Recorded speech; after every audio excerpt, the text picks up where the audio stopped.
What's up, YouTube? I'm Robert, and this is the Biker Channel and the B1KER Bar. In today's episode, we have Mike from Full Flow Suspension. So basically, what Mike does is I'll actually let you explain your business, and then we can go from there. Well, it's a shop, a mountain bike shop, just in Auburn, California, and all we do is suspension. So we don't bleed brakes, we don't do derailleur adjustments, just primarily focus on forks, shocks, and the dropper seat posts. Right on. Yeah. So, and you've been in business for how long now?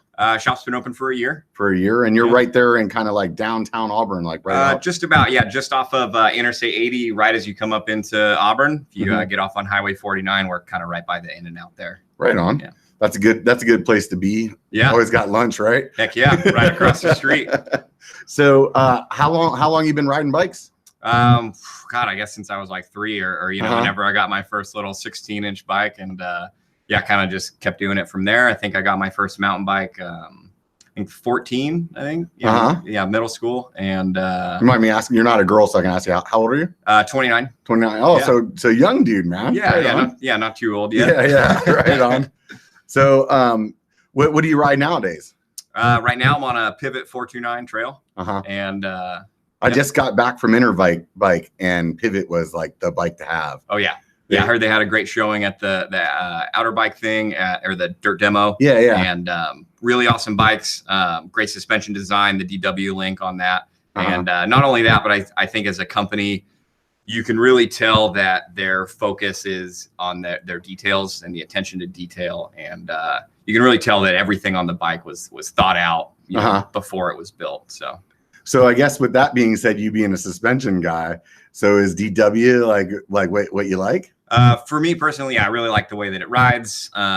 Offers some pretty good pedaling, both when the suspension's fully open, it's still fully active, but you don't get that sensation that you're losing out as you're pedaling through. And DW, that's the same as what Santa Cruz uses, right? Well, it's similar. Santa Cruz uses what's called the VPP, that's right. Yeah. And they're similar in the fact that the rear wheel's never rotating around a single point on the frame like it would as a single pivot bike.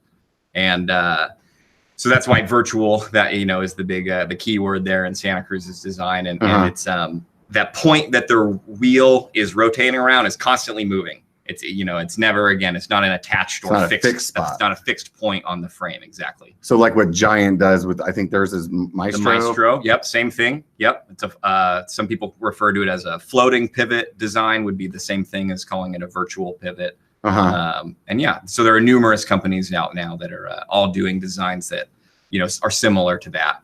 And then each one will have its unique axle path. And that's what makes them so different, is both how the wheel moves and then how the wheel makes the shock move in relation to it. So the wheel moving in some cases up and down more or towards the seat tube more. Yeah, so they can do, so like Maestro, for instance, pretty linear, and then kind of just starts to kick forward towards the top of it. The older VPP bikes have, like a little bit of this kind of like S-shaped path to it. And the design of that wheel path is all up to the engineers and how they want their bike to feel on the trail. So what kind of rear shock are you running?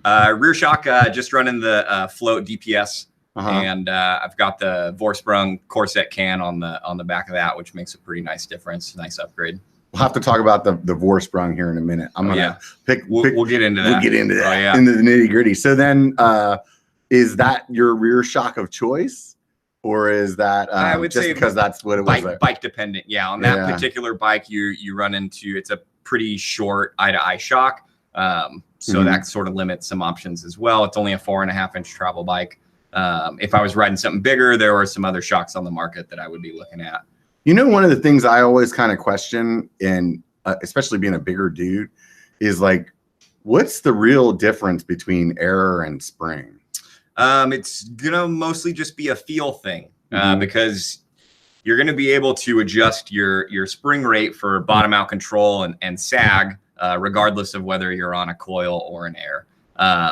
So there's gonna be pros and cons to each. And I would say that The bigger difference that's going to dictate whether a coil or an air shock is going to feel better on your bike is going to be the suspension design.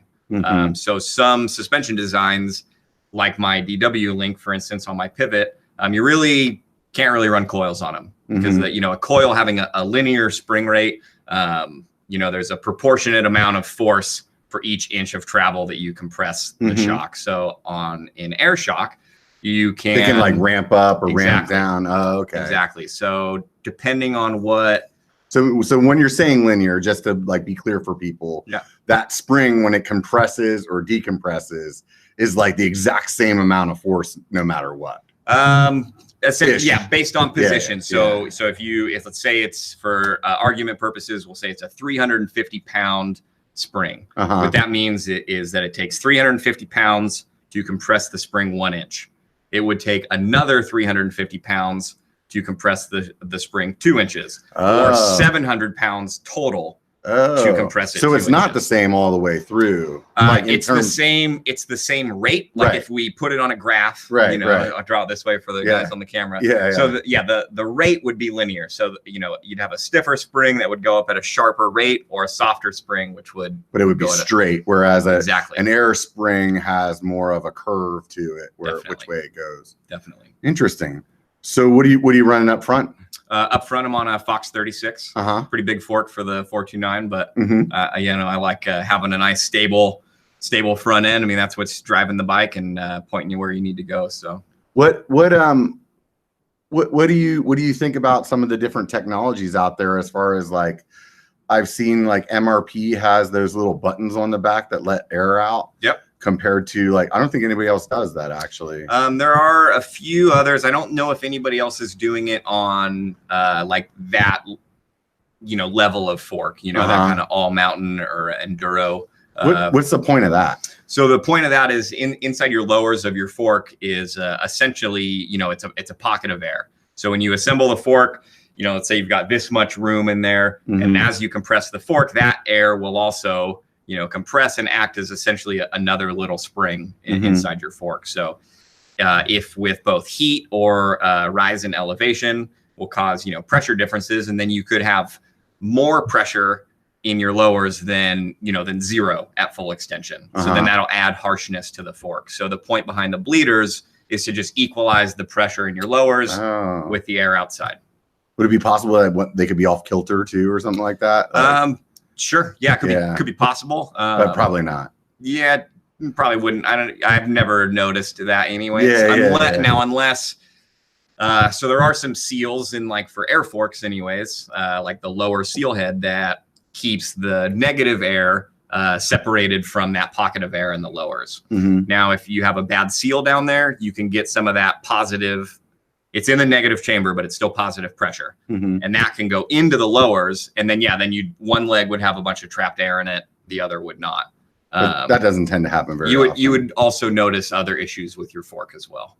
So since the other companies don't have that little button, does that give you some kind of major disadvantage, or it's just like maybe if you go up in elevation, your fork's not as plush?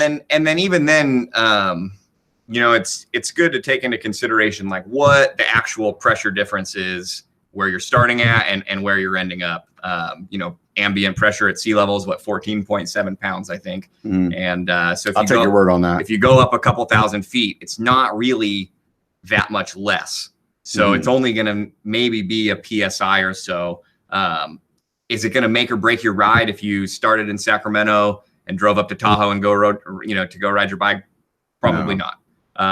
Probably not something that people need to be like concerned about, super worried about. It is a thing, and I'd say if you're on that peak level, then every little bit's going to count. But I get some people calling and they really stress themselves out about it, and it's not worth the time. I start in Auburn all the time. I take my bike up to Downeyville and just go ride my bike. Yeah, and Downeyville's like 9,000 probably at the top. When you're at the top. Yeah.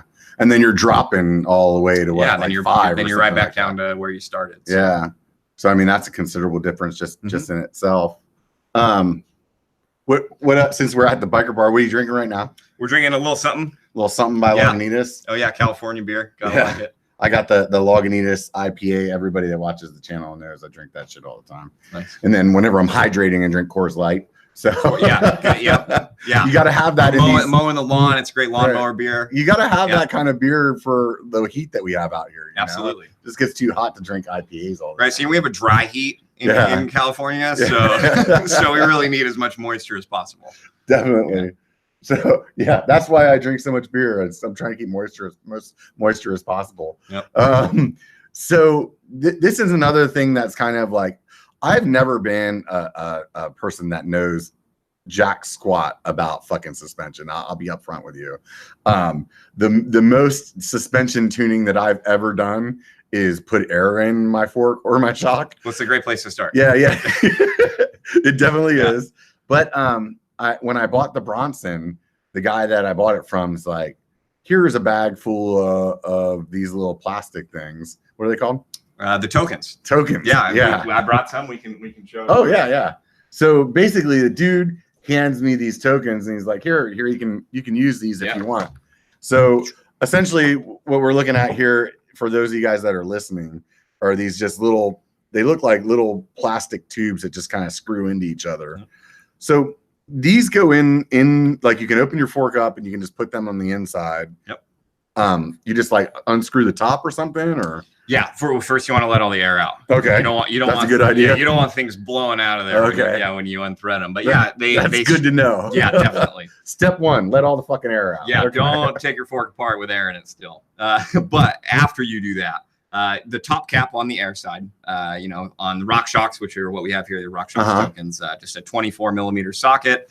And on the side that the valve is on. Correct. Yeah. Okay. So the left side of the fork, if you are standing on the bike as if you were riding it, and so you unthread that top cap, pull it off, and then you'll see the female threads that you can thread these up into the top cap.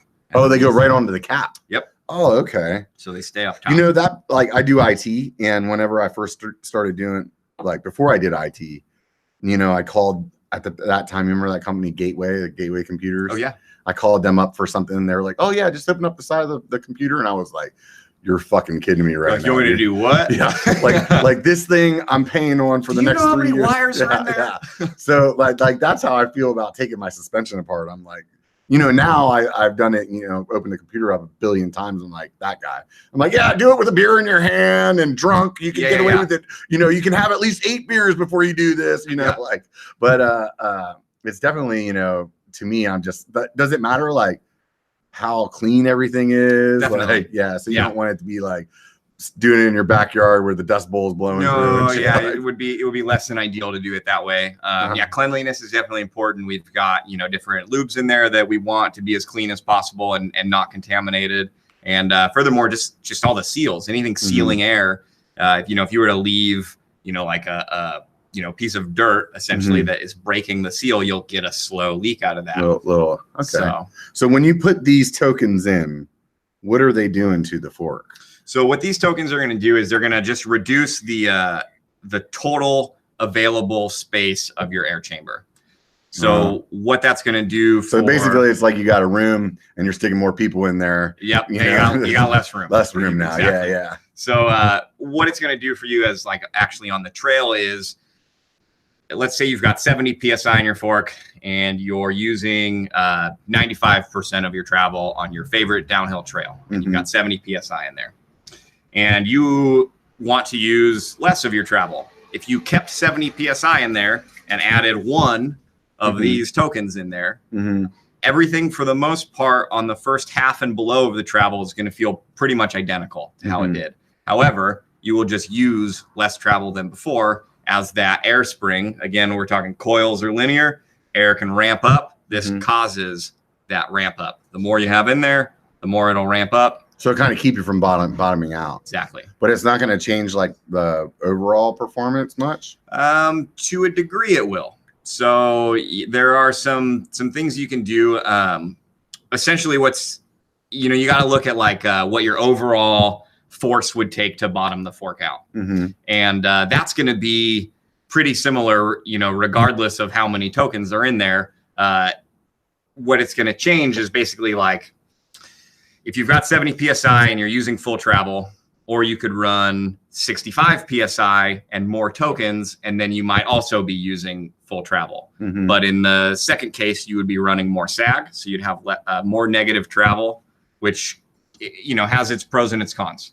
So there are definitely good things and bad things about adding tokens. There's a point of diminishing returns, I guess, is the point.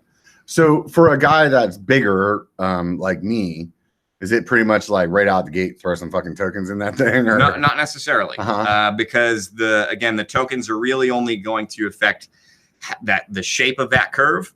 So let's say, rider at 250 pounds or rider at 125 pounds. What we would do to compensate as opposed to just going straight to tokens is just to increase spring rate just by increasing the air pressure. But I mean, most of these have like a max, at least what's on the chart. You know, let's just say that's like 300 PSI for a guy that's 260 or something like that. Is there some wiggle room in that, or is that like more than that, you're going to fuck up the fork? For the most part, you want to stick to the manufacturer's guidelines on their shocks. I mean, they know best. They've designed them and built them, so they kind of know the working limits of them. There probably is a little wiggle room just because they don't want to like a touch. Yeah, I would say, yeah. But I wouldn't. What you're saying is don't recommend it to don't try the wiggle. Yeah, the wiggle's there if you're like fucking your shock pump valve is off, you know. So totally right. Yeah. Okay. And then for the most part, you know, it's you'll likely find that your bike would ride so terrible with more air than you need in it, you know, just because then your spring's too stiff. So you know, it's not really doing what you need it to do. So, and then to kind of touch back on what you said about having like the max tokens, and the reason that we have these things is we haven't talked about travel length yet. So in previous examples, I've basically been assuming that the travel's been the same. So you make adjustments. You've got a 160 fork or you've got a 160 fork. So what these also allow manufacturers to do is you can make a 120 millimeter fork and a 160 millimeter fork on the same chassis. So the distance that the air piston is from the top cap of the fork is the same distance if it's 120 mils travel or if it's 160 mils travel. It's how much of that air chamber you're using. I see. So if you have a shorter travel, you'll need to run more tokens to keep the progression similar. Okay. Because you're not using as much. So that's why, you know, shorter fork, more tokens will keep that spring curve similar throughout the travel. Can you change? I know, like on mine, I have the Pike over there. Yep. And when I bought it from the guy, he's like, "Oh, this is a 150 millimeter fork, but I changed it to 160." Like, what did he change? So yeah, basically, if you look at this, here's a couple air shafts. So here's the plate, and you can see. So basically, what he's holding in his hand is kind of like. Here's a stock. Kind of looks like if you were to be playing foosball, like the handle that you're grabbing onto, like just basically like a little handle there, and the little tube kind of coming out of that. Yeah. So for the people that are watching and not on the podcast, anyways, you can kind of see what's going on here. This plate that's in my right hand here, this is attached to the uppers of the fork. And this shaft is attached at the very bottom down at the lowers. So basically there's this little doodad that's sliding up and down the shaft of the post. Exactly. And that's basically the plunger for the air system there. Yep. Everything on top of this seal here, that's what you're inflating. That valve would be up on top of the fork here. And so this is your positive air chamber. So again, so those are mounted from the bottom. So this stick that's inside of your fork is not mounted from the top of the fork. It's mounted from the bottom. Yeah, bolt goes up through the bottom, and that's what holds your lowers on. So the top of the fork pushing down is actually what's making the air compression. Okay. Yep. And then so basically, whenever the guy changed it to 160, that's changing just longer. Then you're changing the exposed length, but you know, below the seal head, and that's what changes. Okay. So like I was just saying, 120 mil fork or 160 mil fork. You know, this distance is the same. The distance from this seal to the top cap is the same. The only thing that changes is this exposed shaft, which is how much is there. And again, that's why So this might make it a little bit easier to see. Let's say we've got, 160 mil fork and 2 tokens. Right. We're using, 160 mils of travel. So then we've got that much airspace left. But if we're only using this much travel, then we got to have more tokens. So that end space is essentially similar. I see what you're getting at. Okay. Based on travel length. Is there like is that only up to the manufacturer, like whether those things can be changed or? For the most part, yeah, it'll be the design of that specific fork that, is really. So it's not like you can take any fork and make it have more travel. Just depends on the model. Yeah. This I would say this is the most common air piston design right now. This is extremely similar to what you'll find in Fox 34 or 36. Now the 32s as well also use this style. So is everybody pretty much doing the same thing? Like is like Fox and Rock Shocks and I don't know, DVO, are they all using the same kind of system? Just for the similar, yeah. DVO does something a little bit different in their diamond where they have so we'll talk about negative springs too. If what I was talking about on top of this air piston is your positive spring, you also need to have a negative spring. And we can kind of get into more what that does later, but this volume of air that's below this seal head, that's your negative spring. So this has an air negative spring. What a negative spring does is it kind of fights that initial preload in the air spring. If you just had a positive spring and you had 70 PSI in it, it would take a lot of force to get it moving. But if you've got 70 PSI in here and 70 PSI in here, makes it a little plusher then right through there. Okay. Yeah, that negative spring is what's responsible for kind of like equaling it out a little bit. Yeah. That's totally what it does is it's equalizing it down towards full extension. But not all forks do that negative stuff. Not negative air. So like because I know I saw one, I can't think of who it is. Maybe it's MRP. They have some kind of negative thing where like you push this button and you can like completely collapse the fork to like ship it that way or something like that. Yep. There are things you can do like that. Some companies use coil springs for negative springs, and then they'll actually a physical spring. Yeah. So right in here, if you had 0 PSI in your positive chamber, that spring would be fully extended. But then as you pressurize the fork, you kind of preload that negative spring, and it's trying to, kind of get that fork to start moving. So DVO makes theirs adjustable. That's what they call their off the top feature. You can add more preload to that negative spring, and that will kind of reduce that spring rate at the start of the travel. So I guess since we're talking about the inside of the fork, you have a certain upgrade that you do a lot of at your shop? I do, yeah. Definitely, it's been a pretty popular one. It's called the Luftkop, and it's from a company called Vorsprung Suspension. They're based out of Whistler. So they've got, if anybody's ever been to Whistler, what kind of testing grounds they've got. So they're based out of BC. Are they a German company though? Or they just use German names? German name. They're like, well, if we make it sound like German engineering, yes, people will buy them. No, I saw the gentleman Steve that started the company. I believe that if I remember reading the story right, he's of like German heritage, born in Australia, now he lives in Canada, has a suspension company. And prototypes, designs, cuts everything in house, goes and rides it in the park. And I would say really that's obviously a pretty rad way to know if your stuff works right there. So what does this thing do? So basically it's a replacement of that whole tube plunger system. Well, this base plate here, which attaches to the stanchions again, and then this shaft is stock. So really all that we're replacing is this air piston on top here, and then we're removing this rubber bumper. Yeah. So basically what he's saying to the people listening is the handle part of the foosball table is about the only thing that's being replaced. Yep. The rest of the rod and everything else is just what came in your fork already. Exactly. So what's the handle doing different than So this larger handle here is my hands are a little a rag? Yeah. Oh, I got one. There you go.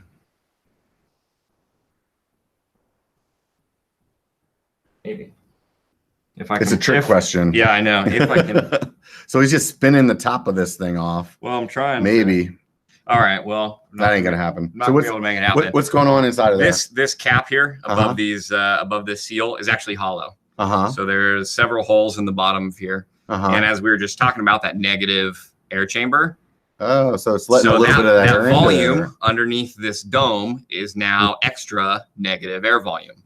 So that negative spring has more of an advantage at the beginning of the travel than it does in its stock form. So then it makes it a little plusher on the front end. Then. Yep. Okay. It's going to really lower that initial spring rate. And I would say that first 2 inches of travel, that really off the top stuff, that's what most people are noticing when they're talking like small bump compliance. It's So am I right in thinking that would take away some of the chatter, basically? So it just kind of butters that out a little bit. Absolutely, yeah.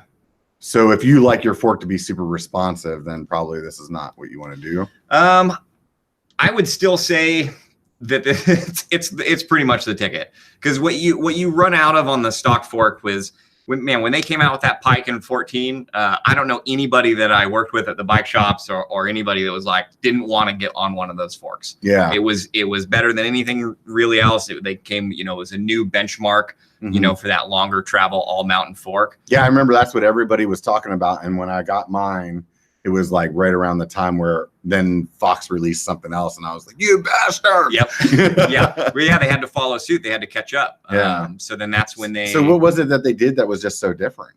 Some of it was, this newer air spring design worked pretty well, going to the solo air and just a nice equalizing chamber. You don't have to worry about setting the positive and negative chambers separately, like some of their older forks you had to do that on. Other than that, it was a new chassis for them, that new 35 millimeter. They had 35 mil forks in the past, but it was, revised. And I'd say all in all, it was just a really solid platform. And the one thing that a lot of air springs lack out on is mid-stroke support. Because that typical air spring curve is stiff, kind of softer, then stiff again. What people end up doing is you basically run your fork oversprung so that you're not, just dancing through the middle of that travel, but then you're not using full travel. And then if you lower your spring rate enough so that you can use full travel, you really just didn't get the support in the center of that fork that you needed. It felt wallowy, just like you just wanted to just blast through that couple inches. So the change to that design just really kind of made it a little more predictable through the. Exactly. Yeah. So this lift cop not only lowers the spring rate in the beginning, but it also raises the spring rate slightly in the middle. And that's what gets that all important mid-stroke. So you're not kind of blowing right through it. Exactly. Yeah.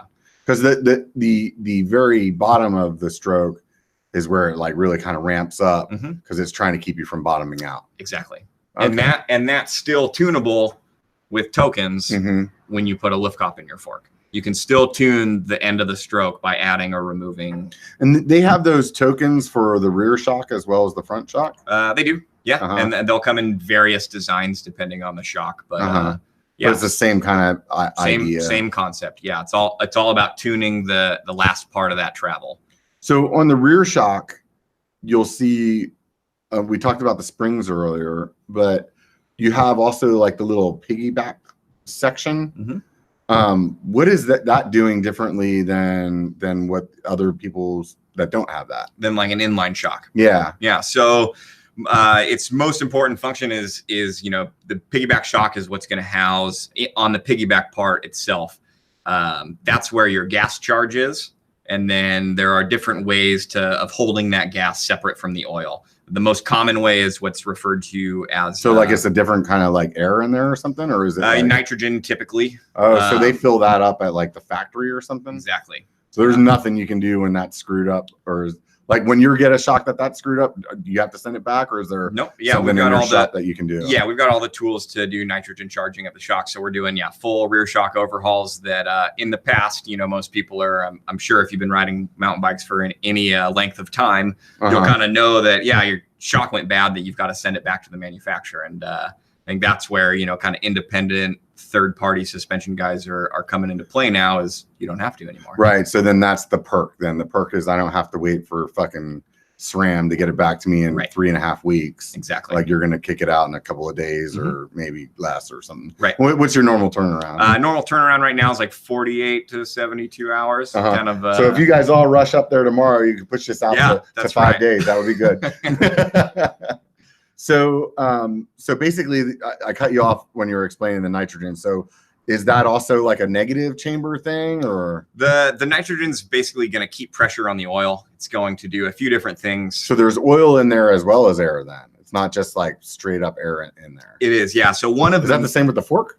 In the damper, the piggyback's all for the damping part of it, not the spring part. The spring part on like your shock, for instance, or an air spring, that's all that outer can. That's doing the job or replacing the coil spring. But so even the coil spring shock, you know, they have some that are, you know, have piggybacks, obviously. And so the main purpose of that is, let's say we had a cup of water, right? And we full cup of water on the table, and we took this in there and we put it in the water. Right. You know, some of that water is gonna come out. It's gonna come out. Right. So that's the same thing with your rear shock. When you're compressing that damper, when the shaft of the damper is going inside the shock, the fluid inside has to go somewhere. You know, it has to be displaced. So on a piggyback shock, that's where that displacement happens. So it goes into there, and then they're using the gas from the nitrogen to kind of offset that, to push back. Yeah. Right, so to kind of give it some resistance or something like that. Exactly. Yeah. That tunes the way the shock responds then. There are some things that, different depths. Essentially, you can alter the way the shock feels using different depths or different pressures. But that's a little bit more kind of in depth for like, you wouldn't go tune your shock that way. If you were like, oh, I want my shock to be better, that would be more one of the latter things that you would kind of start exploring. So if so the other thing that's on the shock that I guess, you know, a lot of people are messing around with is there's rebound, right? So what is the rebound doing? Because to me, it's just this little knob that I turn all the way one way or all the way the other way. And then somewhere along the line, don't know what the fuck way I had it. Yeah. And it feels good somewhere in the middle. Usually. Yeah. I have no clue what I'm doing. So the rebound is all about controlling the extension of the shock. So if we compress the shock fully, the rebound is going to control how quickly it rebounds, or extends. So what are you trying to accomplish by adjusting the rebound if you're riding? Like, so for the layman guy, like if I turn it to faster, what is that going to equate to me? Or if I turn it to slower, what is that going to equate to me? As far as like trail feel, like how's it feel? You're going to have some different things. If you're running it on the extremes anyways, and you're running it too slow, essentially what you can get into this issue where your shock will compress for a bump. And then as your wheel's heading towards that other bump, it hasn't extended back down yet. So now you're still into the travel, hits another bump, goes deeper into the travel. And then you can run into a phenomenon like packing up is what they'll call it. And so you go right, and your bike keeps getting lower and lower and lower, and then you don't have any travel left. Right. Now, if it's too fast, on the other hand, you'll be releasing more energy sometimes than you even put into the fork. So if it's allowed, whatever energy that spring is stored in it from compressing, if it's allowed just to release it as fast as possible, then that starts doing some pretty unpredictable things. Kind of just pushing you off. That will be sometimes when people feel themselves like the back end off a lip or off of like a root. Kind of pushes it kicks it up too much. So that that could be a symptom of having too fast a rebound in the rear.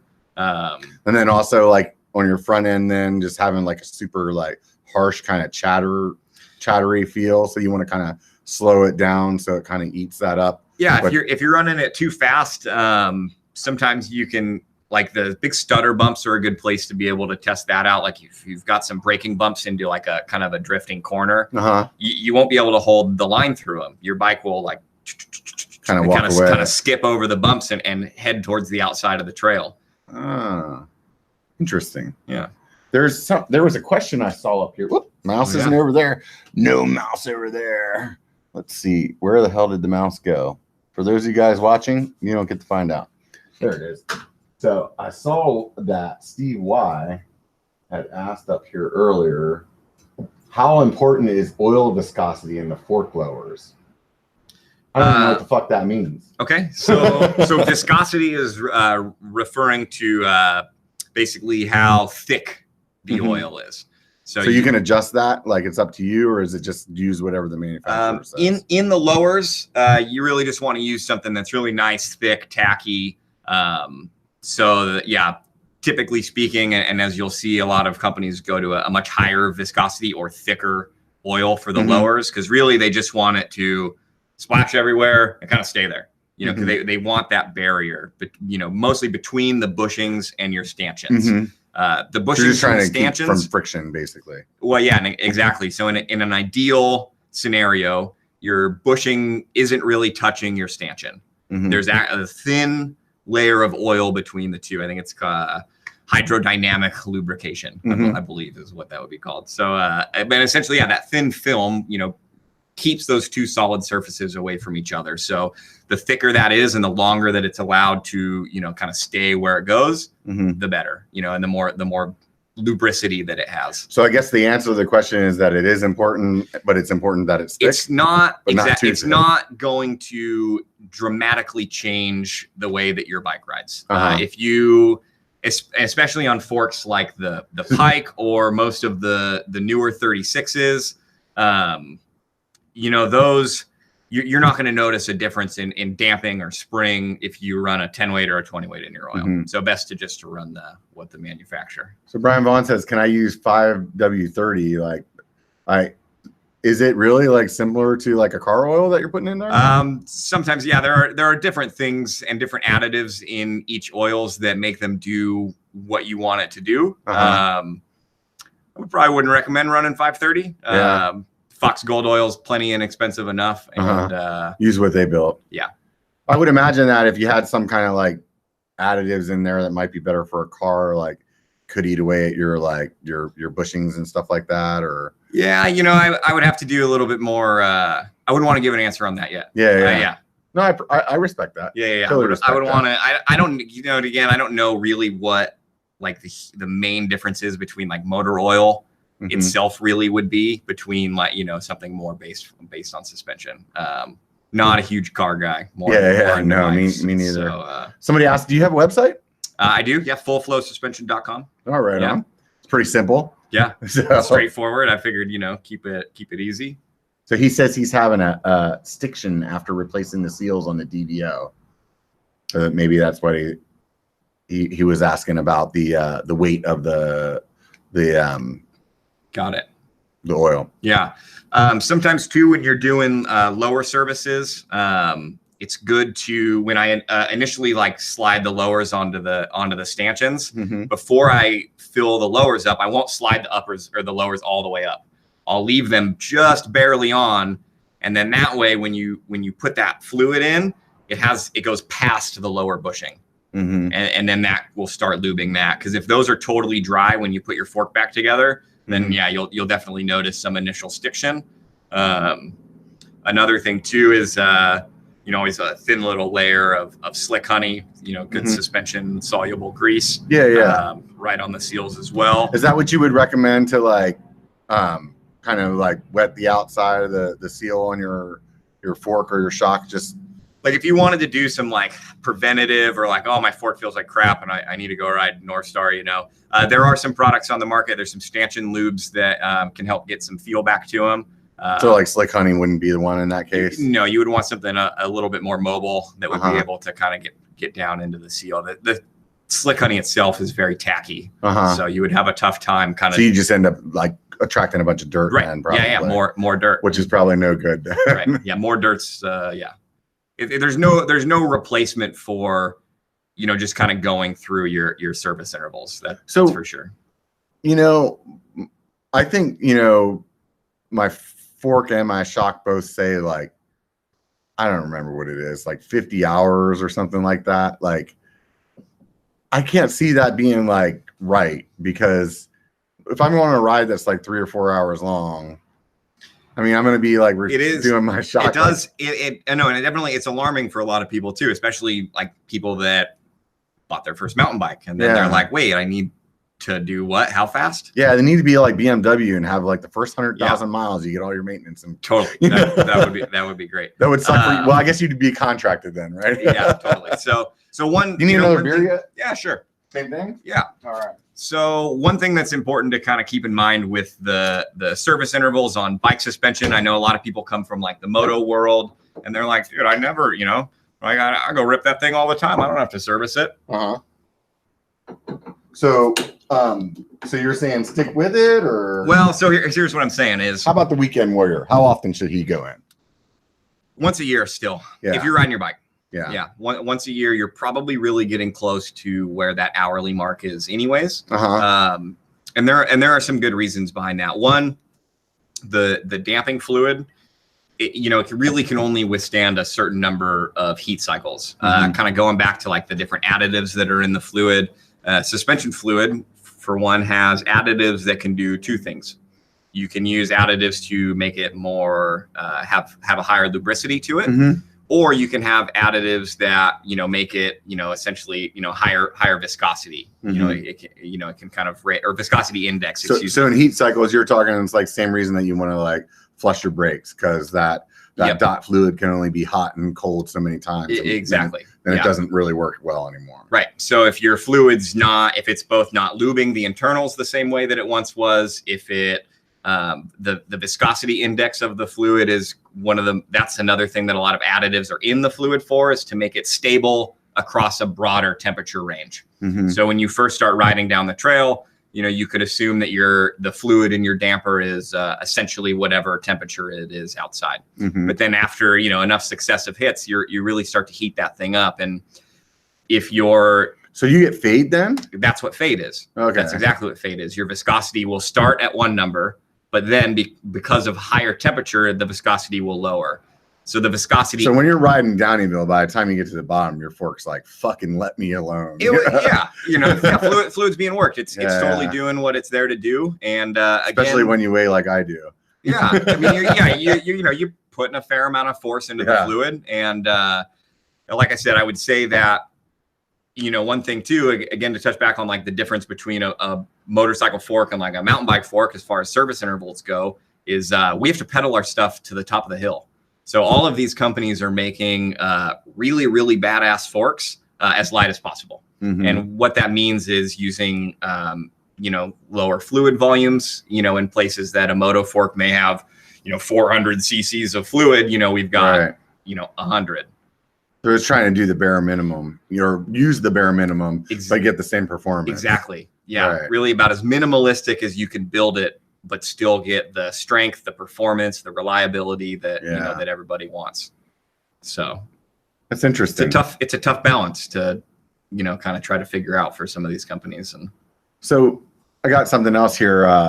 I see actually pretty regularly online. I think I saw one just yesterday. Was somebody ate shit, scratched up their stanchions on their fork, and they're like, "Do I need to buy a new fork?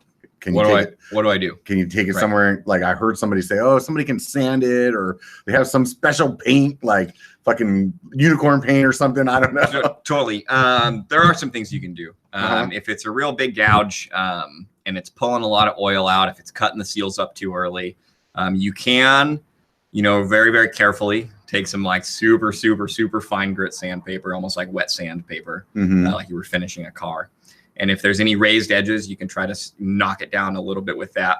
And then clear nail polish, actually.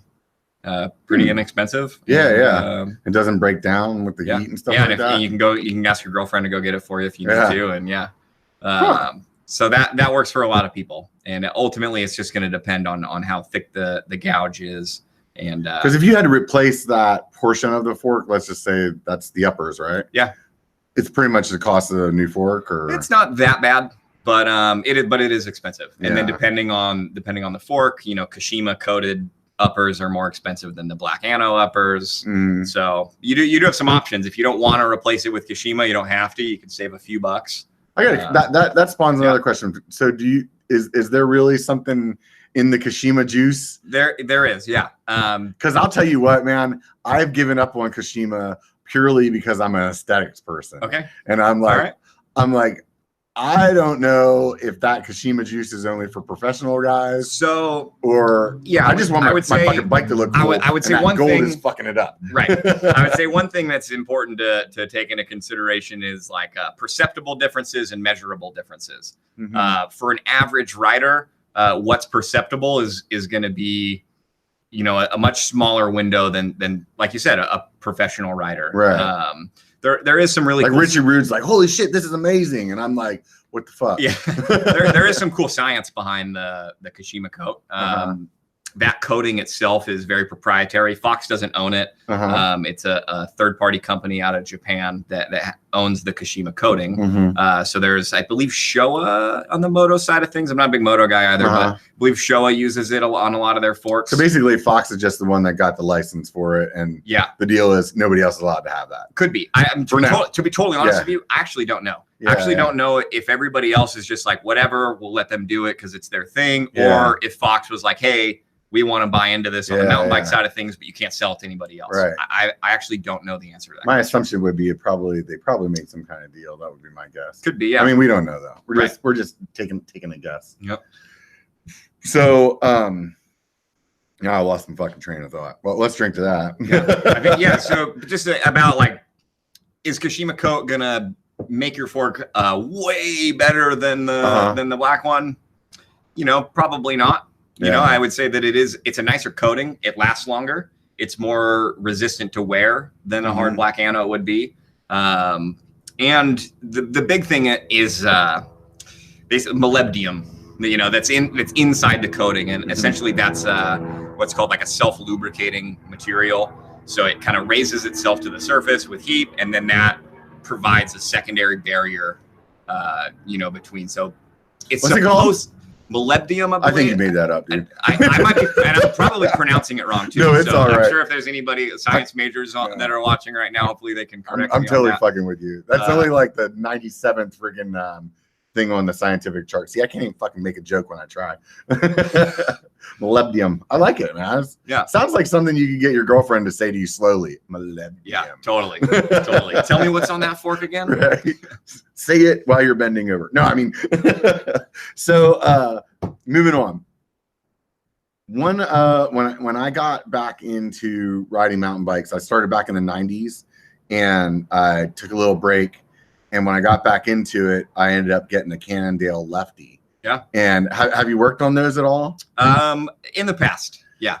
Is that fork like really interesting to you, or is it? Just... It's a very interesting idea. Because my understanding is that they started out making a dual crown fork, and then they realized that it was like super strong and stiff, and they only needed half of it. Yeah, I worked at a Cannondale dealer when I was in high school, and we had like the best sales rep at the time. His name was Murray, and he was like such a tech guy that he could pretty much explain anything. And I remember him telling me like what the actual process the steps were that came to that fork being there, but I can't quite remember what it is. The cool thing about it is, your traditional forks, the round stanchions, round bushings. Yeah. So those are allowed to twist inside one of another. Right. And they did theirs square. Right. So then there's 4 sets of needle bearings that resist that torsional load. So it's kind of cool. It looks real weird when you look down and you're riding down the trail on it, but super stiff and performance wise, I mean, I never noticed the difference. Right. You know what I mean? Like totally. I will say, and some people may argue with me I will say that in the air, I did feel it weighted one way. Like you could feel that. The light side versus the heavy side. I would notice that I couldn't test ride the bikes that I built with no hands. Oh, that's funny. Yeah, it makes sense. So what is the cost to have like your front fork like a regular full maintenance, that once a year thing, and then full model dependent a little bit, but typically you can expect around like 150 to 170 and that's for a full. That's the whole one piece. That's the fork or the shock. That would just be for the fork. But that's the full service. A lot of shops I know in the past we've sort of been dealing with this issue where shops will say, "Oh, it's a fork service," but really they're They're just dropping the lowers and replacing the dust wipers. So what we do at the shop is much more of a full overhaul. I mean, it does get a lower service. It does get new dust wipers and foam rings as well, but it gets a full damper tear down, gets a full air spring tear down, and really every part of the fork is touched. And so essentially just take the entire thing apart. It is a full, clean everything, change anything that's perishable, and then put it back together. So then what does it look like on the rear then? So rears are very model dependent because there's a lot of price ranges on. How about the low end versus the high end? Low end, if you've got just like a basic inline Fox or Rock shocks, I go about 130.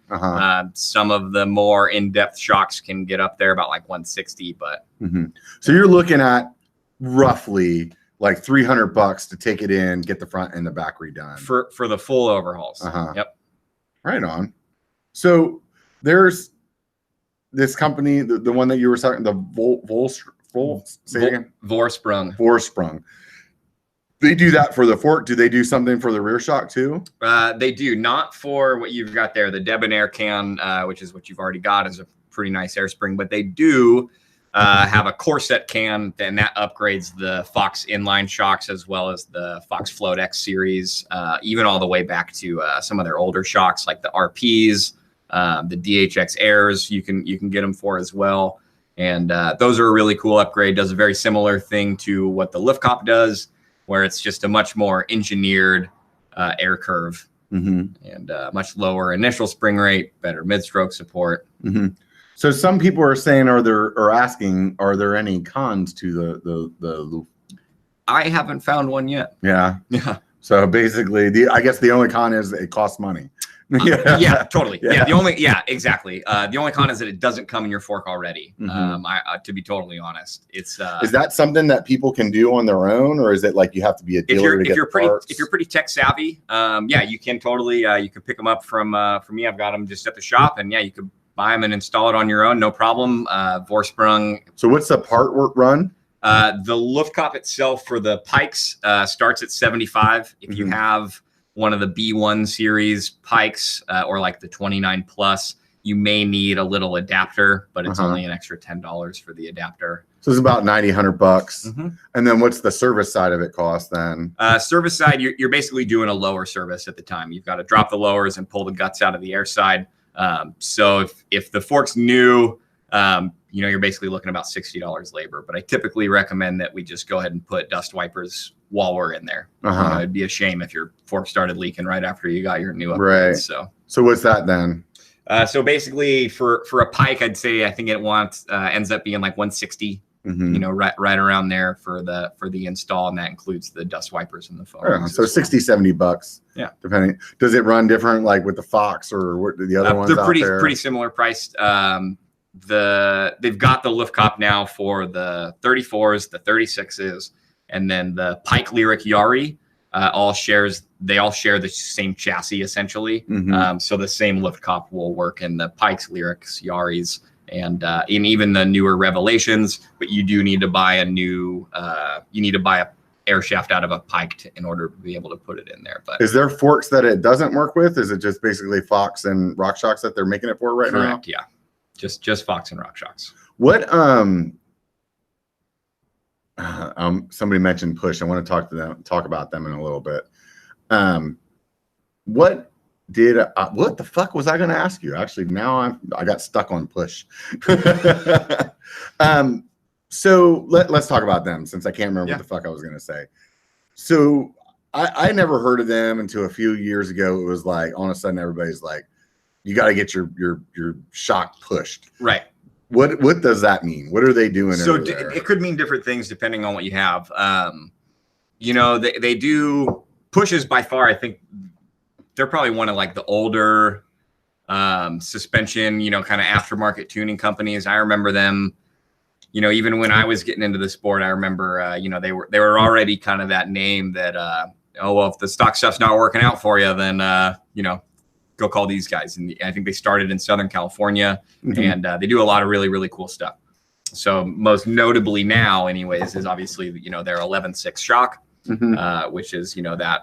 So they have their own shocks now. They do. So they're not just fixing other people's shit. They do. Yeah. So, and so model dependent, I believe that they are still doing some of their own internal modifications to other shocks as well, but it would ultimately depend on which model you have and what you're sending. So essentially, they made their name by fixing other people's stuff, and tuning. You know, is really kind of I think where they got the. And then from there, then they just started making their own stuff. Yeah, and then they're like, hey, well, we could make stuff better, so let's make. Do they do air stuff? I thought they had just like coils though, right? Yeah, so just coils. So they're doing the 11.6 shock, which is their coil rear, and then they do the ACS3 kit, and that's a coil conversion for your fork. Oh, okay. So different idea than this lift cop. So take all the guts out of your air side, and then you replace it with their parts, and now you've got a coil fork. That's interesting. I know with the Lefty, it originally was built with a regular spring in it, and later on, that was one of the things that they did with their PBR was like you replaced all that with air then, but it's like still using the same shell, so to speak. Right. What is the deal with that Mrp Rebound Kit that you can kind of drop in instead of the tokens? Are you familiar with that? Yeah. So the ramp control cartridge. Yeah, that's it. Yeah, totally. So what the ramp control cartridge essentially is having a varying amount of volume spacers at once. So you can you dial it out, and it's like removing a volume spacer. So it's like a plunger in there, basically. That's just like pushing up and down, so to speak. I'm fairly certain that's pretty much. I've never taken one of their actual cartridges apart, but that would make sense. My assumption is that it's just a disc inside that's shortening the the available volume inside it. Yeah, and then that will raise the the compression ratio the more you screw it down. I like the idea of that, just because you can like not have to take it apart.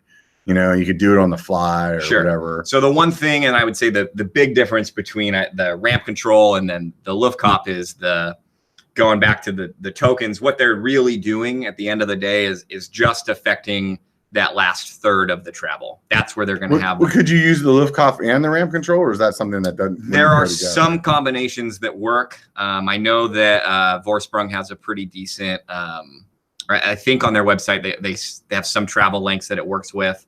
I know that at certain points it doesn't work. You run into some contact issues, but there are some. Would you do that with tokens then, I guess, as well?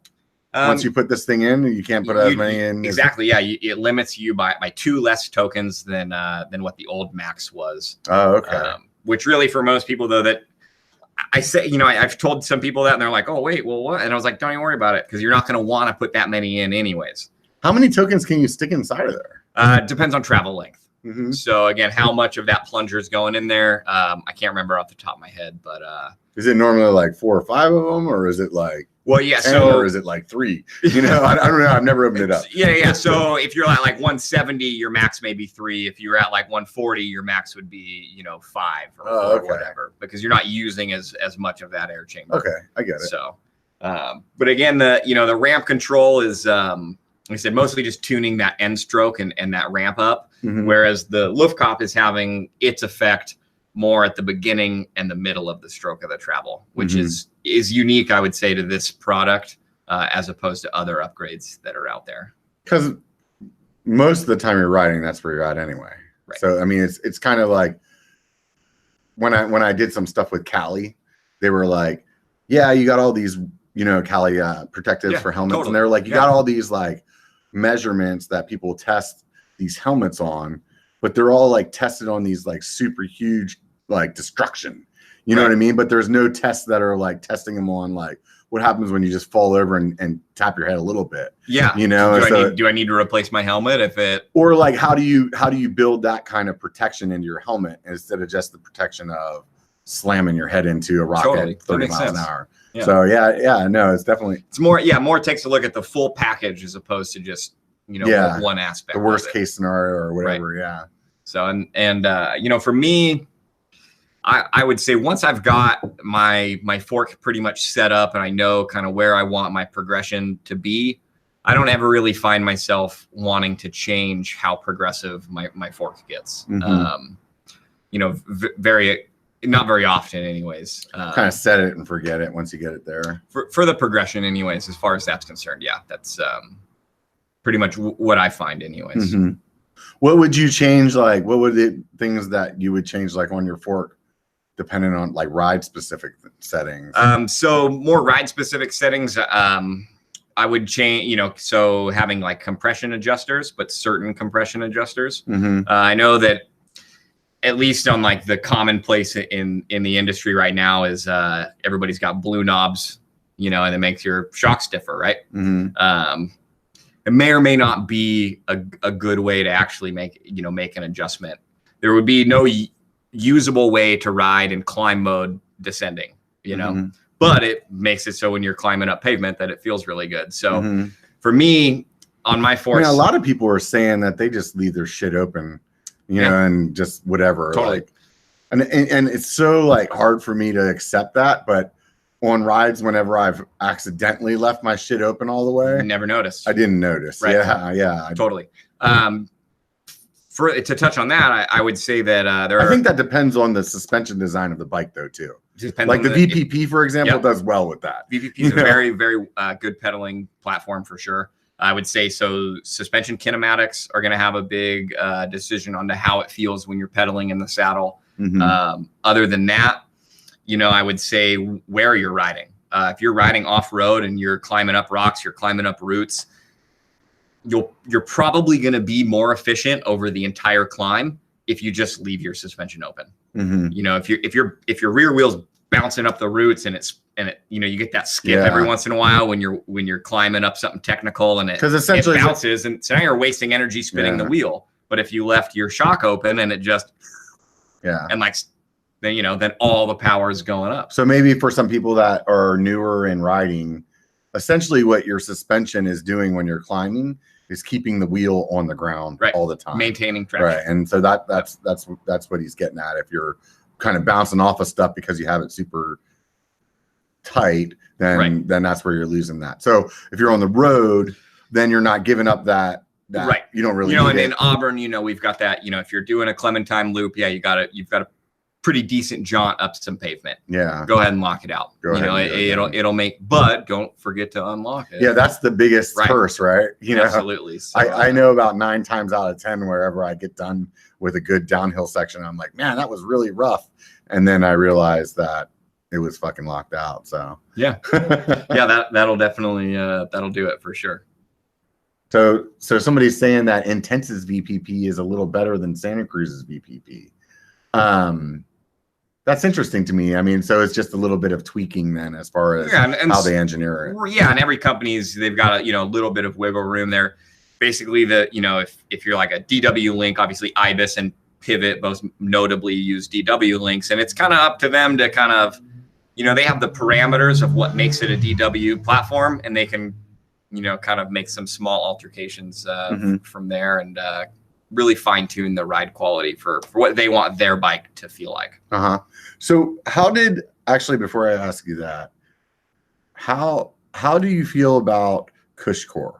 I was up at their office in Bend a couple weeks ago, and one of the things that they were really adamant about is that it's a suspension platform as well, because it's like dissipating energy and trying to kind of soak some of that up. Totally. Do you buy into that? Or like, how do you see it? Or? My biggest suggestion for people when they're like, hey, give me some basic pointers on like what I can do for my suspension. And I want to get set up down. I want to know more what all the knobs do and this, that, the other. It doesn't really matter.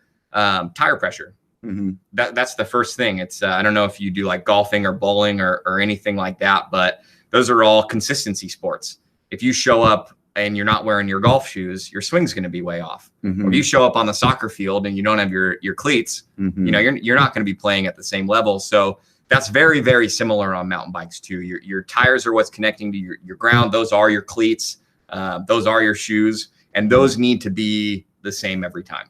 And furthermore, getting that PSI in your tires to about as low as you can reasonably get to without sacrificing pinch flats or burping tires in corners.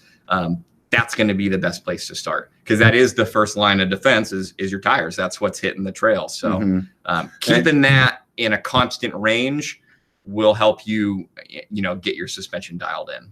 And that lower tire pressure is not necessarily like really messing with your rolling resistance.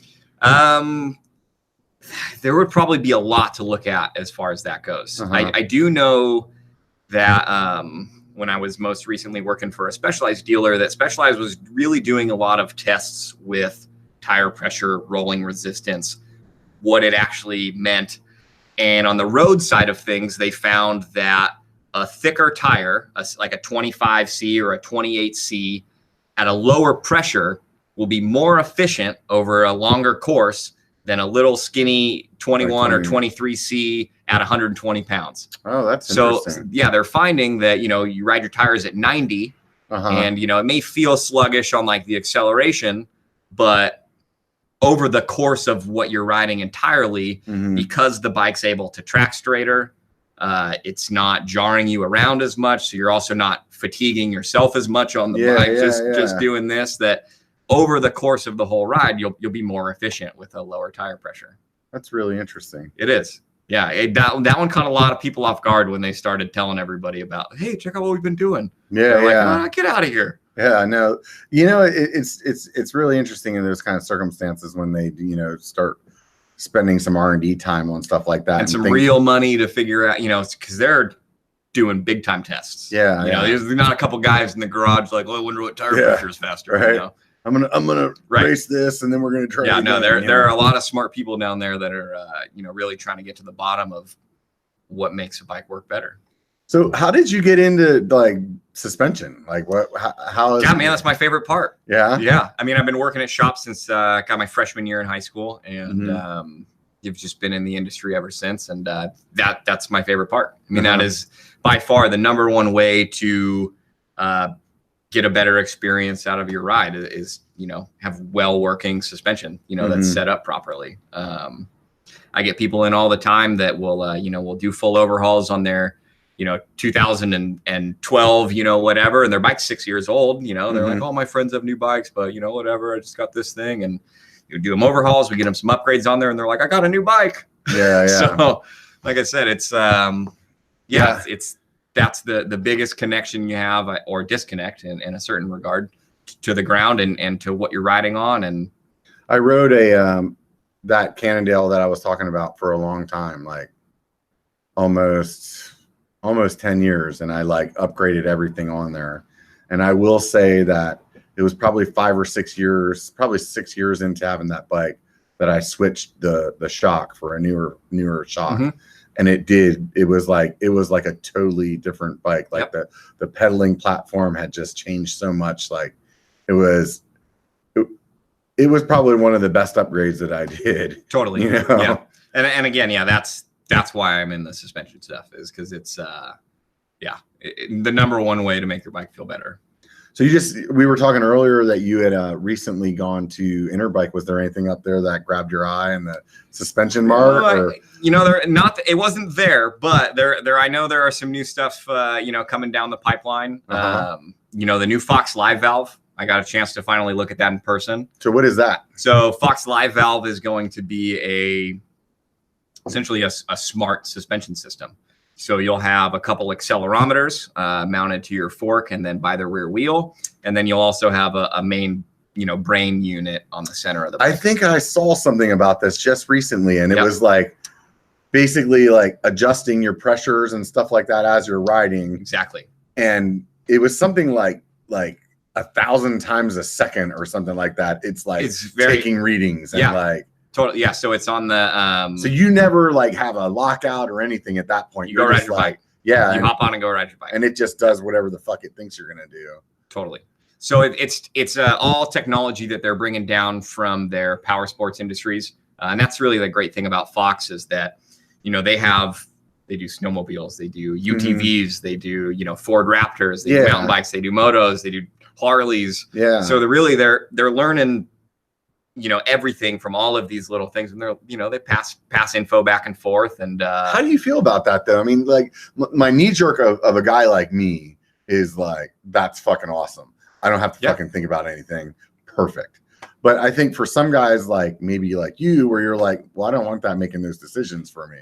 Yeah. So I think that's going to be, you bring up a really good point. I think that there's going to be something to say for having an expectation of what your shock is going to do at any given time. And for certain people, if you want a predictable feel, you see the bump that your wheel's going to hit, you kind of know what your back end's going to do based on how your suspension's set. Right. So we'll see. You know, I don't have any seat time on the live valve stuff. Yeah, I mean, at this point, it's all speculation. Exactly. But at 1,000 times a second, yeah, I mean, it can make adjustments a lot faster than you and I can even blink our eyes. So yeah, I think the other hand of it too is kind of like people riding 29ers. Like, honestly, I haven't got on a 29er that I really truly enjoyed, but every time I ride one, I pretty much come to the same conclusion. I think if I rode this thing for a month, I'd be fine. But I'm getting on it for one day, and it's like 2 hours. Turn. Yeah. and I think that same thing would happen in that scenario. Like, for those of us that haven't ridden that for a period of time, we won't like it initially. But the guys that's what they're learning on. They're like, dude, this is predictable. Yeah, you know, totally. It seems that that's going to be the case. That I've read some really, really positive reviews about it. And again, you know, there have been other electronic suspension systems that have tried to come to market before, and didn't really see them go very many places. But I think that Fox has the R&D time into this, and I think they kind of know what they're doing on this one.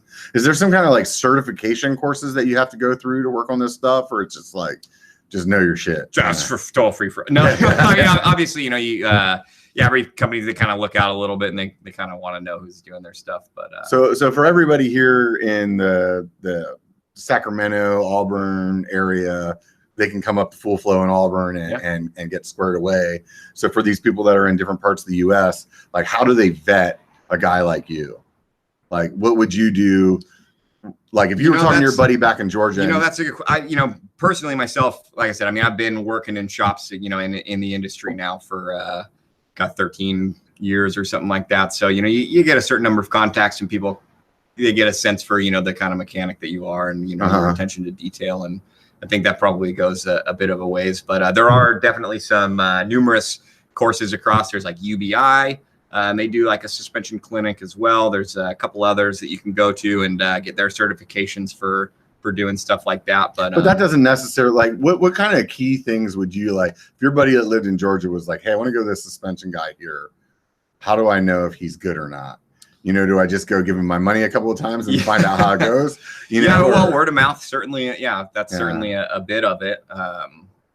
But you know, I'd say most people, if they are confident enough to start their own suspension workshop, I'd say that they kind of know what. So if they're doing suspension by itself, that's like a key point. That's not really something that you just get into, right? You know, nobody just stopped one day and they're like, oh, I'm just going to start working on suspension. Right. You know. So more than likely, the guy that's running the suspension only joint is better than the dude that works at the local bike shop doing your suspension. Well, maybe. Yeah, I don't want to say that, because I've worked with a ton of good mechanics over the year, and it's not to say that, you know, your traditional mechanic at a bike shop is more or less qualified to do the work. More what I would say that it is that they're just not in the systems all the time. So when you take a seat post apart and you do one a month, you know, it's going to take you a while, but you know, you do one a day and it's different. So in my IT world, I mean, there's certain things that I only fuck with once every 6 months, and I have to spend the first hour relearning it. Yeah. And then there are probably other people out there that do that all the time. Right. Exactly. So now for me, like now I go to adjust some new derailleur that's on the market, and I'm like, oh, wait, what are they doing here? Yeah. You know, because again, if you're not keeping up with the systems and you're not doing it all the time, then you know, I'd say that's where people kind of run into issues. So I think it's all about just consistency and keeping up with the trade. So for me, I have certain parts or a certain part of the bike that I'm like, man, this is fucking crap technology. It's only a matter of time till it's gone. To me, that's the derailleur. And so in the suspension world, to you, is there something that you look at and you're like, when is this going to go away? I'm probably going to get a lot of flack on this one, but lockouts. Yeah. Yeah.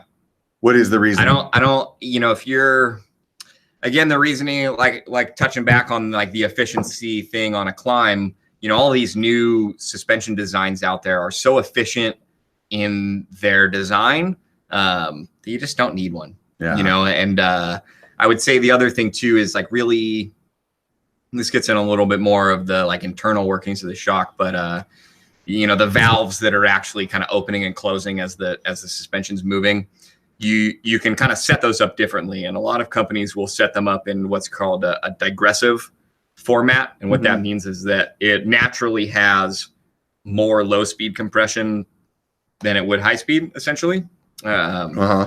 So in that, what that does to consumers when they grab the bike off the rack on the floor and they go pedal it around on the pavement or in the parking lot of their local bike shop is it feels efficient. It's not bobbing or moving. And they're like, oh, cool. Yeah, this bike pedals really good. And, this is what I want. But that low speed compression or that, that digressive stack, well, can oftentimes what adds to a little bit of that harshness feeling. It just as it takes more pressure to get that wheel to start moving than it would if it were, a more linear valved shock. Huh. That's interesting. So we've talked about the fork and we've talked about the shock, but nowadays we have some other piece of suspension on the bikes now too, is the seat posts. Yeah. And how is there like any certain thing with that technology that is really different from one seat post to the next? Or a lot of them are really made in very similar. There's obviously in the bike industry we see this all the time. There's plenty of ways to skin a cat. There's companies doing similar things, or different suspension designs, etc. But for the most part on seat posts, you have to pack everything into the same package regardless of the manufacturer. So right, so they have the same amount of space.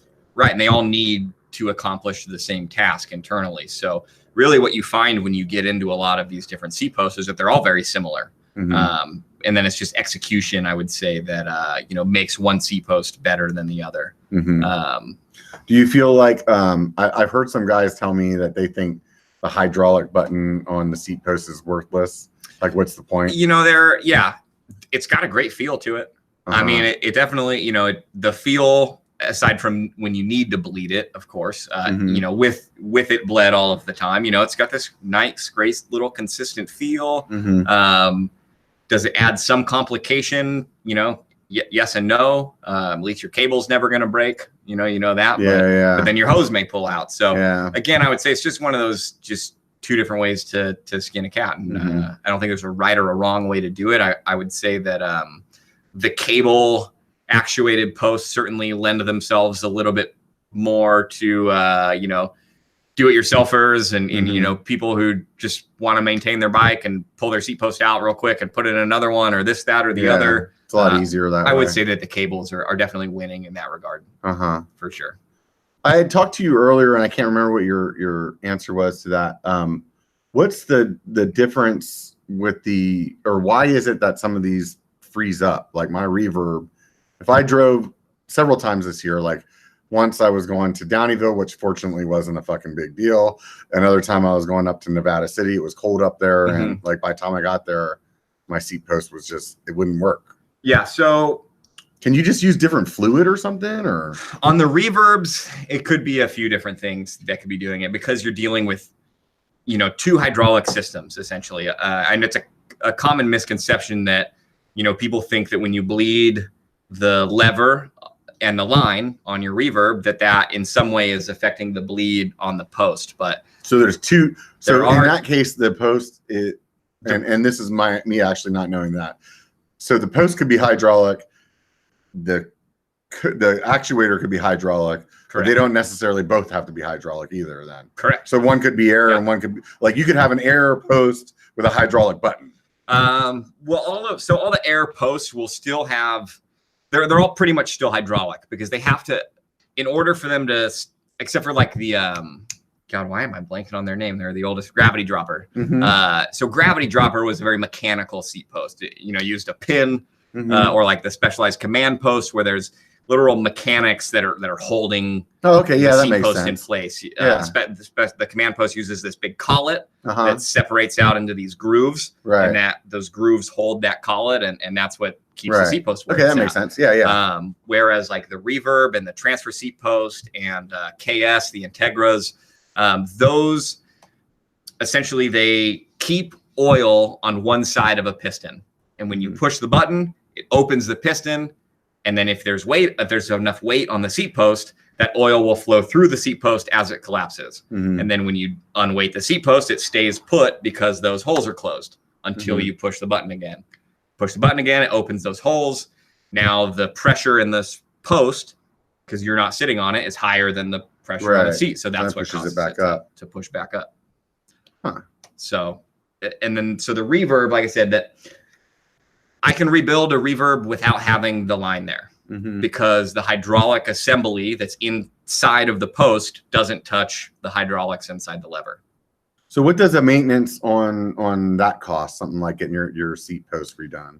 It's full rebuild on a seat post, which is, new bushings, the whole thing torn apart. It's $130, for most seat posts out there. Okay. Yeah. That's reasonable. Yeah. And is that once again post, like one post is like $300 or $400? Yeah, right. So yeah. Yeah, they're getting expensive. That's for sure.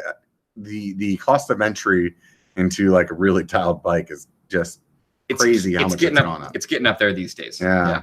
But that being said, I will say this: a $3,000 bike right now is leaps and bounds better and more capable than a $7,000 bike is from 10 years ago. Yeah. They just, we've really, these last 6-7 years in the industry, everybody's been making some really big strides. I used to be a real big proponent of like buying used, and I still am. However, if your budget is that you're buying an older bike, and you're like, oh, I can only buy like a $1,200 or $1,300 older bike. Now I'm kind of leaning towards like, well, it depends on like if you're getting a $1,300 screaming deal, or like maybe only spending $1,500 but getting a bottom of the line newer bike. Like what you're just saying, the technology is just so much better that even that lower end bike is worth getting instead of. And oftentimes, like I said, it can be just because, every company in the industry has really been, this has just been this big push. I think we're seeing this real big resurgence where, it's about as popular as it was in the 90s. And, next thing we need is another World Cup race here in the States, and we need a Lance Armstrong that doesn't do drugs, that rides mountain bike. So somebody was asking here a minute ago, can they ship to you? So how does that process work out? So there's a little form on the website. You can either fill that out or just send me an email or give me a call. As long as we touch base, and I kind of expect your stuff to show up. But you just box it up, ship it out to me. I'll fix it and put it back in the box. So do you charge them shipping on the way back? There is a shipping charge on the way back. But cool. Yeah. But so it's super easy. And so if they live somewhere, they don't have somebody that can do the Luftkopf. I'm screwing it up. Luftkopf, yeah. Yeah, Luftkopf. Yep. That's it. Luftkopf. Yeah, there are a few dealers around, but you can just send it in, or I've even got them in-house if people, feel comfortable installing them on their own. I also carry the necessary tools to be able to do it on your own as well. So, yeah. What is one of the most common things that you see with people that bring in to get like their stuff worked on? You see a little bit of everything. Yeah. I would say the one thing is, really for people that store their bikes upright, I can always tell. I can always tell if your bike goes into the garage upright, it stays like that until you ride, because your foam rings, which are below the dust wipers, are so upright, meaning like you're putting the front wheel upright, like wheels on the ground. Oh, so normal, like normal how it would be going down the trail. I'll always notice that their dust wipers are always much more dry.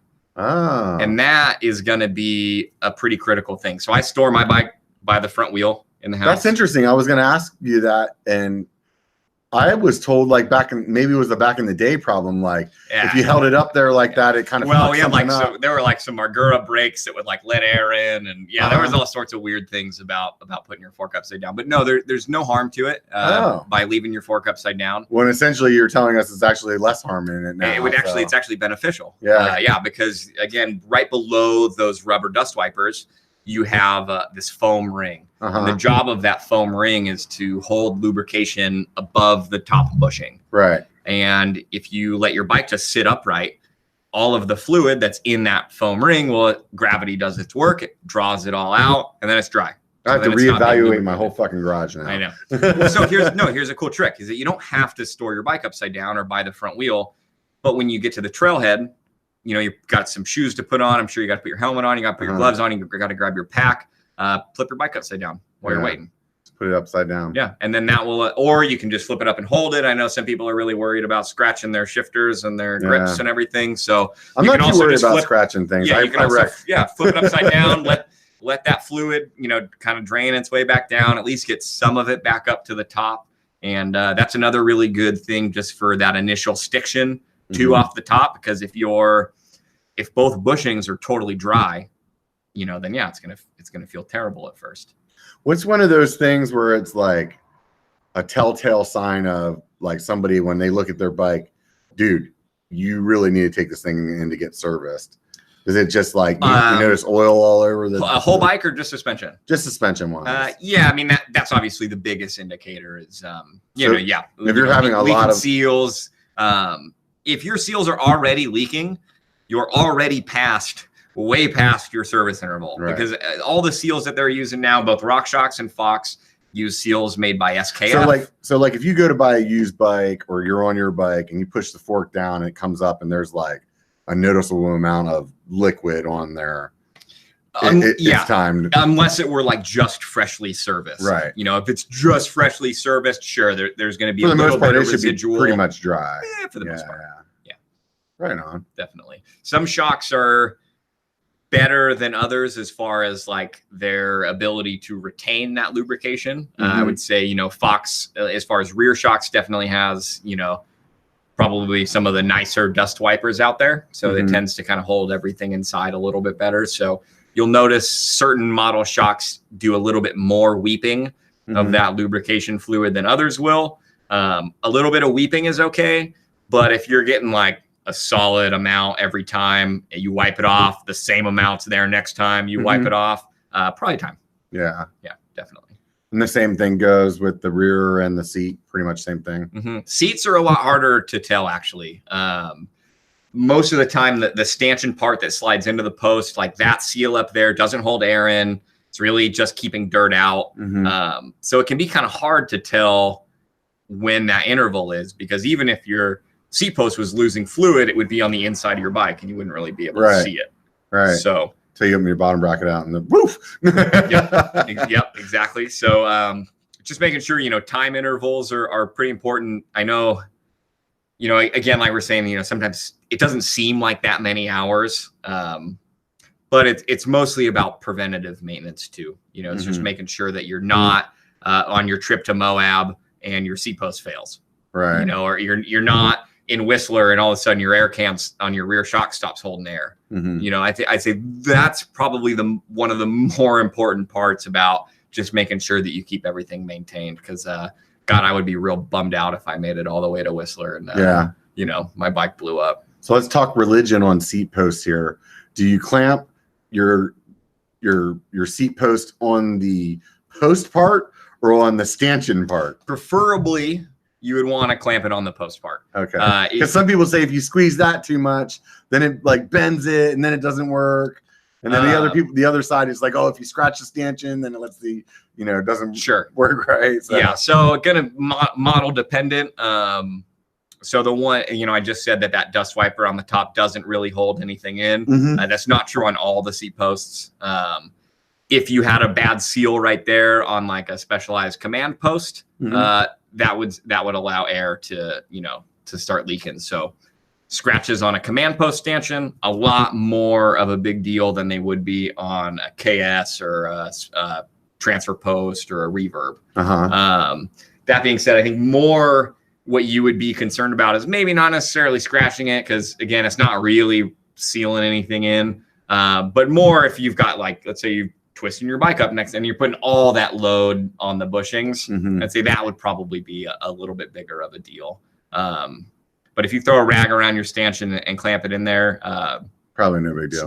It's not gonna break the seat post. Yeah, I would imagine, because I have behind you a 170, and that I got from P&W, and on my reverb that I have, because I ride a smaller frame. I came from a BMX background. Oh, I hear you. Twitchiness, you know. So because of that, my seat post is up pretty hard, how far I can get it, no problem. But I'm imagining with that 170, it's going to be kind of in an awkward spot. So. Yeah. Like I said, it's not going to break your seat post if you clamp it on the stanchion. Cool. That's good to know. Maybe what about if you less ideal, sure. Yeah. But a total no. I've had a wreck before where it like kicked my seat kind of like if you're looking at a clock, kind of moved it to like 1 o'clock or 9 o'clock or something like that. Does that ruin the seat post? Like, it shouldn't. No. So you should just be able to stand up and just like give it the old BMX kick. And preferably you want to loosen the seat collar and do it that way would be the more ideal way to do it, because you wouldn't want to wear the brass keys out any more than you had to. So you're saying to just twist the seat collar? I would, yeah. If you took a crash and you've got tools on you, there's no reason why you shouldn't just crack it loose real quick, straighten it, tighten it. So you're just saying right there in the frame, though, not like open up the. Oh yeah. So if it does twist, it's always going to be the lower post twisting in the frame. Oh, so it's like never going to actually just twist. Yeah. See, because when that happened to me, I just thought the internal part twisted. Oh yeah. So if your internal part were twisting, you would know real quick. Yeah. Yeah, because it would do that while you're riding. Okay. Yeah. So there are several keys, that stop the round post from twisting. Similar, like we were talking earlier about the lefty. They use 4 square edges instead of square edges. They machine these notches into the round post, and then they've got these round brass keys that sit in there. Yeah, and then there are also matching keys on the outer post. So those slide in. They allow the enough play to where it's not going to bind while it's traveling up and down, but it's not going to be sloppy either. So when it spun in the frame. It did, it moved the lower post inside the frame. Well, that's good to know. Yeah. So no big deal. Right on. Just loosen it up and So if you were building, let's see here. Let's take a look at the time. So if you're building your kind of enduro bike of your dreams, what rear suspension, fork, and seat post would you buy? So what's on the market right now? Fork wise, I would stick with the 36. And my choice of damper for the 36, because obviously I think I'm good. Okay. There's a few different choices that you've got there. They've got their older RC2 damper, which is great. And they've got the Fit 4 damper, which is going to be a little bit of an underdog, I think, that for most people. They've got the new Grip 2 damper, which is replacing the RC2. I'm actually riding a Fit 4 damper, which will probably surprise a lot of the people. And the reason I'm doing that is because I've got some upgrade parts in there, again, from the Vorsprung guys. And that turns that climb switch, deletes the climb switch. You got no more lockout. And it turns it into a high-speed compression adjuster. So as opposed to other high-speed compression adjusters on the market where you've got 25 clicks of adjustment, and if you wanted to change it for a different trail, you'd have to go, okay, I'm riding this one. So 1, 2, 3, 4, 5, 6, 7, 8, Right. Oh, and then we go back 1, 2, 3, 4, 5, 6. So using the Fit 4 setup with the Vorsprung upgrade, I just have 3 positions. I just got full open, I got a little bit firmer, and I got a little bit more firm than that. And that is by far probably the best damping setup that I've ran. So it would be 36 in the front, full Vorsprung treatment.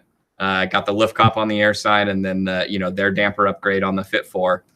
Rear shock, the new DPX2. It's pretty rad.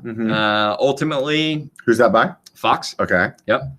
So it's just a different idea than their Float X2. So the Float X2 is great. You've got your high speed and low speed, both compression and rebound, whereas the DPX2 lacks on some of those external adjustments. But depending on the bike that you're riding, the spring on the DPX2 might feel better than the Float X2. The Float X2 is made to be really linear, try to match a coil feel as much as they could. So your take right now is, aside from upgrading it, that Fox has the market. They make some really good stuff. It's I know I would imagine that's where you're going with the dropper too. Yeah, it seems like transfer is I think they've got a new benchmark.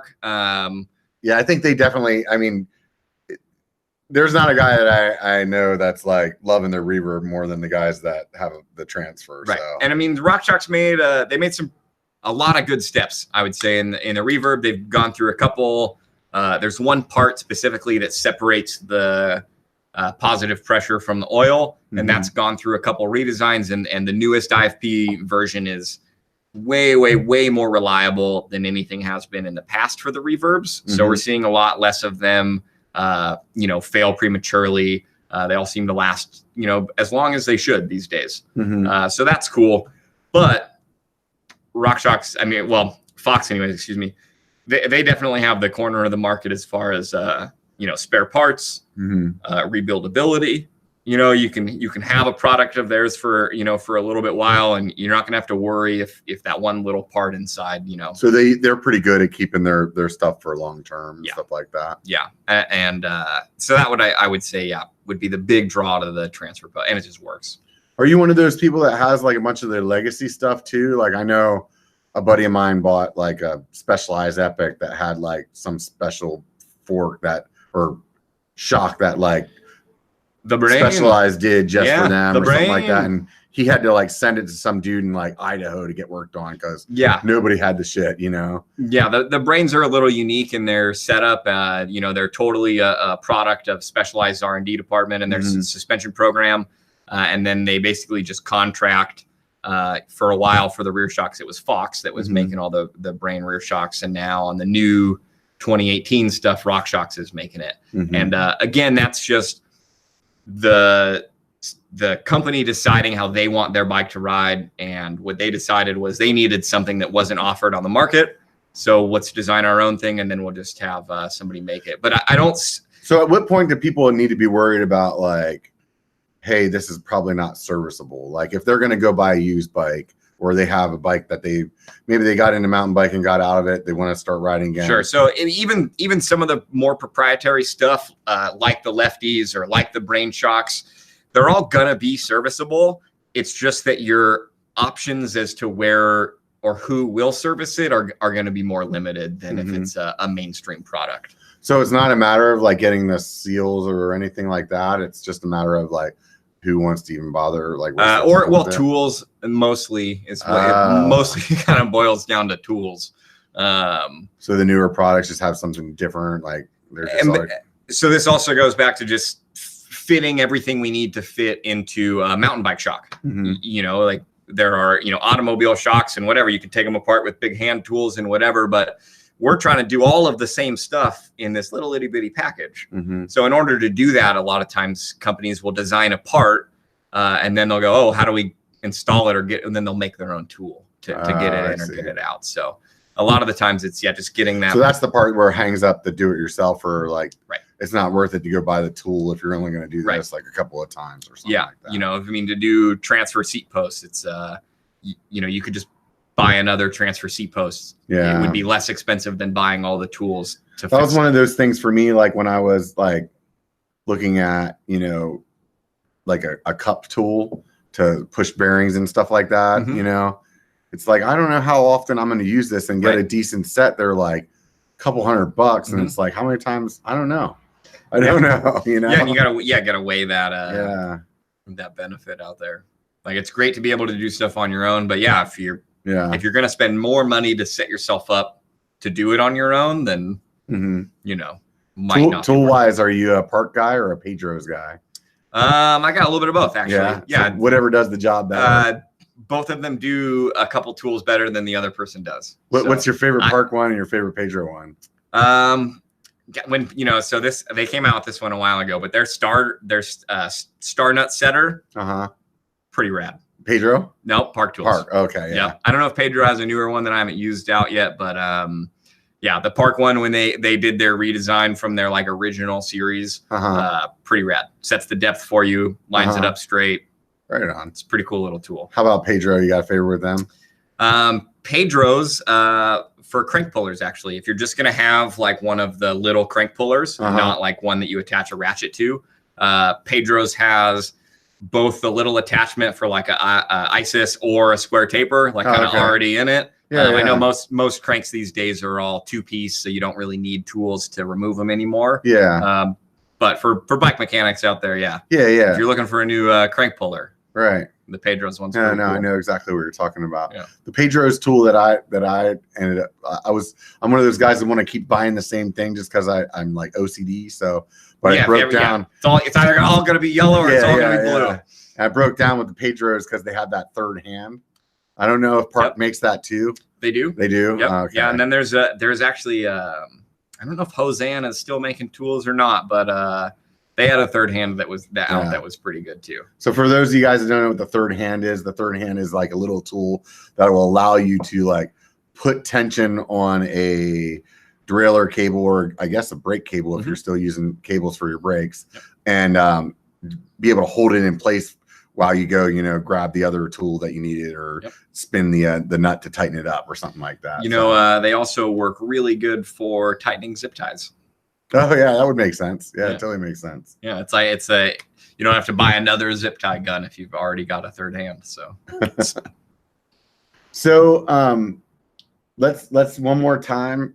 If people want to get a hold of you, it's fullflowsuspension.com. Yeah, fullflowsuspension.com. And or you can give me a buzz. It's 530. Yeah. No, it's 530-537-2645 for anybody who wanted to write it down. And give me a buzz. Phone calls are definitely a way to at least get me on the phone right away, and we can kind of chat about what you need to. And you said for the most part your turnaround time at this point is about 48 hours. 2-3 days. Yeah. 2-3 days. Yeah. Right on, man. Is there anything else that you want to bring up in the suspension? No, Well, I can always come back, right? Yeah. No. Yeah, no, I think it would be fun to probably maybe do a video of like installing that thing or something like that. That would be neat.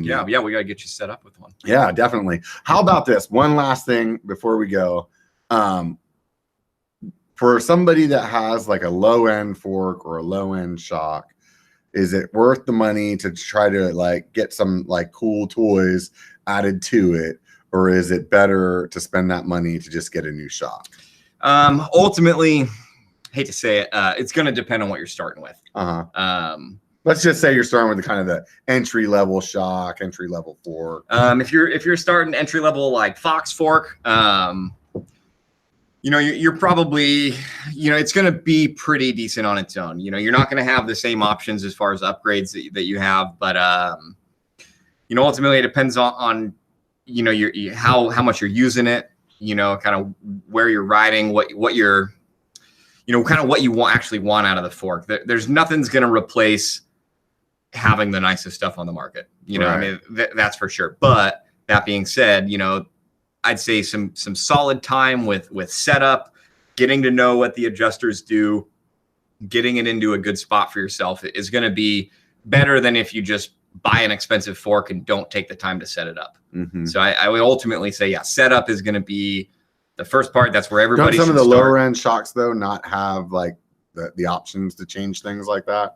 When you start to get down, to a certain level, then there may just not be the adjustments. But even just as far as like air pressure, and just getting your ride height or your sag set in an appropriate place, and kind of going from there is a good place to start. But like I said, there's no replacement for all this top-notch stuff that's out there these days. Right on. Just works that well. Sweet. Yeah. Hey, Mike, it's been awesome freaking having you here Robert. And chatting. I've definitely learned a lot. I don't know how much of it I'll retain, but I definitely got down in my head, call Full Flow Suspension and work with you because you definitely know a lot more than I do. Appreciate your time here tonight. Absolutely. Everybody watching or listening at home, this is on every Sunday, the Biker Bar at 5 p.m. PST. If you want to look for it on podcast, it's on Apple Podcast. It's on Google Play, and it's on SoundCloud. If I could speak fucking English tonight, I will. And that's it, man. I hope you guys all enjoyed the show. Until next week, remember, it only takes a bike to be a biker. Get the fuck out and be one, bitches.